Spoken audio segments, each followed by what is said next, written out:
Hi friends, நான் உங்கள் anime freak வந்துட்டேன். நாம் இப்போ கைஜூன் நம்பர் 8 சீசன் 3 எபிசோடு 5 பார்க்கலாம். இதுக்கு முன்னாடி உள்ள எபிசோடெல்லாம் நீங்கள் பார்க்கலன்னா டிஸ்கிரிப்ஷனில் லிங்க் கொடுத்துருக்கேன், மறக்காமல் இப்போ பார்த்துருங்க. நம்ம அனிமே ஃப்ரீக் ஃபேமிலி மெம்பர்ஸ்ட்ட ஒரு சின்ன ரிக்வஸ்ட்டுங்க, ஹம்பிள் ரிக்வஸ்ட். வர நம்ம வீடியோஸ்லாம் வியூஸ் ரொம்ப குறைஞ்சிக்கிட்டே போகுது. நீங்கள் கொஞ்சம் பார்த்து பண்ணி விடுங்க. வியூஸ்லாம் ஓரளவுக்கு போனால் கூட நல்லாயிருக்கும். இப்போ ரொம்ப டவுன் ஆகிட்டே இருக்குது. நான் மற்றவங்கள மாதிரி பிளாக் அண்ட் ஒயிட் மாங்காவை அப்படியே போட்டு உங்களுக்கு எக்ஸ்பிளனேஷன் பண்ணலாம், ஆனால் பார்க்குறதுக்கு நல்லா இருக்காது. உங்களுக்கு என்டர்டைன்மெண்ட்டாக இருக்கணும்னு ஒவ்வொரு ஃப்ரேமாக எடுத்து நான் கலராக மாற்றி உங்களுக்காக எஃபர்ட் போட்டு பண்ணுறேன். நீங்கள் பண்ண வேண்டியதெல்லாம் தொடர்ந்து எனக்கு சப்போர்ட் பண்ணுங்கள். நம்ம அனிமே ஃப்ரீக் ஃபேமிலி மெம்பர்ஸ் எனக்காக கண்டிப்பாக சப்போர்ட் பண்ணுவீங்கன்னு நான் நம்புகிறேன். தொடர்ந்து உங்கள் சப்போர்ட்டை கொடுத்துக்கிட்டே இருங்க. சரி, வாங்க நம்ம இப்போ இந்த எபிசோடுக்குள்ளே போகலாம். இந்த வீடியோக்கு மறக்காமல் லைக் பண்ண மறந்துடாதீங்க. ப்ளீஸ் ஹெல்ப் மீ நம்ம அனிமே ஃப்ரீக் ஃபேமிலி மெம்பர்ஸ். சரி, வாங்க நம்ம இந்த எபிசோடுக்குள்ளே போகலாம். அதுக்கு முன்னாடி போன எபிசோடு கடைசியில் நம்ம வாய்ஸ் கேப்டன் கொச்சினா அந்த கைஜு நம்பர் 12 கதையை தந்துடுறோம். ராஜதந்திரத்தை யூஸ் பண்ணி கஷ்டப்பட்டு ஒரு வழியாக போட்டு தள்ளியிருப்பார். அடுத்ததாக கைஜு நம்பர் 14 பார்க்கறதுக்கு வித்தியாசமாக இருக்கிறது.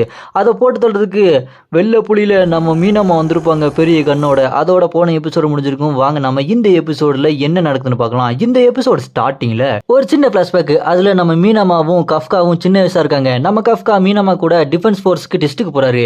அங்கே நம்ம கஃப்கா 5ஆவது தடவையாக போகிறாரு. மீனம்மா ஃபர்ஸ்ட் தடவை போகிறனால டென்ஷனாக இருப்பாங்க. அப்போ கஃப்கா மீனம்மா பார்த்து, மீனம்மா கவலைப்படாத, நான் 5 தடவை போயிருக்கேன், நான் எக்ஸ்பர்ட்டு, உனக்கு ஹெல்ப் பண்ணுறேன் அப்படின்னு ஃபெயில் ஆனதே ரொம்ப பெருமையாக சொல்லிட்டு இருப்பாரு. அப்புறம் அங்கே போய் டெஸ்ட் பண்ணால் மறுபடியும் கஃப்கா தோற்றுருவார். இங்கே மீனம்மா ஃபர்ஸ்ட் தடவை ஜெயிச்சு உள்ளே போயிடுவாங்க.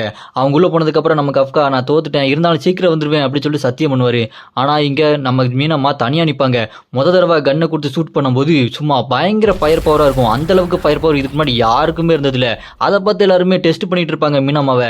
அப்புறம் ஒரு கன்னை கொடுத்து மாஸ்டர்லாம் கொல்ல அனுப்பிவிட்டா, அப்போ நம்ம மீனம்மா கஃப்கா பார்த்து, நீ திரும்ப வரேன்னு சொன்னல, வரவே இல்லை, நீ ஒரு பொய்க்காரன் அப்படின்னு நம்ம கஃப்கா மேலே ரொம்ப கோபமாக இருப்பாங்க.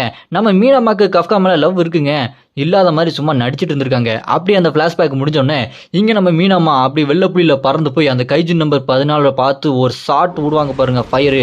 அந்த ஃபயர் ஸ்ட்ரைட்டாக போய் அந்த கைஜின் நம்பர் 16 போய் அடிக்கும். ஒரே ஷாட் தான் அந்த கைஜின் நம்பர் 14 கதை முடிஞ்சிடும். மற்றவங்களாம் கைஜிக்கிட்ட ரொம்ப கஷ்டப்பட்டு சண்டை போட்டுட்டு இருக்கும்போது நம்ம கஃப்காவும் மீனம்மா மட்டும் ஒன் ஷாட்டில் அதை அசால்ட்டாக கில் பண்ணிடுறாங்க. இங்கே மீனம்மா சுட்டத்தில் அந்த கைஜின் நம்பர் 14 பாருங்க எவ்வளோ பெரிய ஓட்ட, உளுந்த வடையில் ஓட்ட போட்ட மாதிரி. அப்போ நம்ம ஹீரோ கஃப்கா, மீனம்மா நீ சாதிச்சிட்ட, நீ என்னோட மீனம்மா அப்படின்னு சந்தோஷப்பட்டு இருப்பாங்க. மக்கள் எல்லாம் ரொம்ப சந்தோஷமா இருப்பாங்க. அப்பன்னு பார்த்து தான் ட்ரோன் கேமரா பிடிச்ச அந்த கைஜின் நம்பர் 9, வணக்கண்டா மாப்பிள்ள, நான் தான் கைஜின் நம்பர் 9 மொட்டை மாடிலேருந்து பேசுகிறேன், என்னடா ரொம்ப சந்தோஷமா இருக்கீங்களா, இருங்கடா நான் வந்து உங்களை வச்சுக்கிறேன் அப்படின்னு சொல்லிட்டு கைஜின் நம்பர் 14 பவர் வந்து டெலிபோர்ட் பண்ணுறது தான். அது மூலமாக அந்த டெலிபோர்ட் பவர் பண்ணி அந்த கைஜின் நம்பர் 9 மீனம்மா இருக்கிற இடத்துக்கு வந்துடுவான். அங்கே வந்த கைஜின் நம்பர் 9 நம்ம மீனம்மா பார்த்து, என்ன மீனம்மா இன்னைக்கு உன் கதையை நான் முடிச்சிடலாமா அப்படின்னு பேசும்போது அதை பார்த்து டிஃபென்ஸ் ஃபோர்ஸில் கைஜின் நம்பர் 9 மீனம்மா இருக்கிற இடத்துக்கு வந்துருச்சு.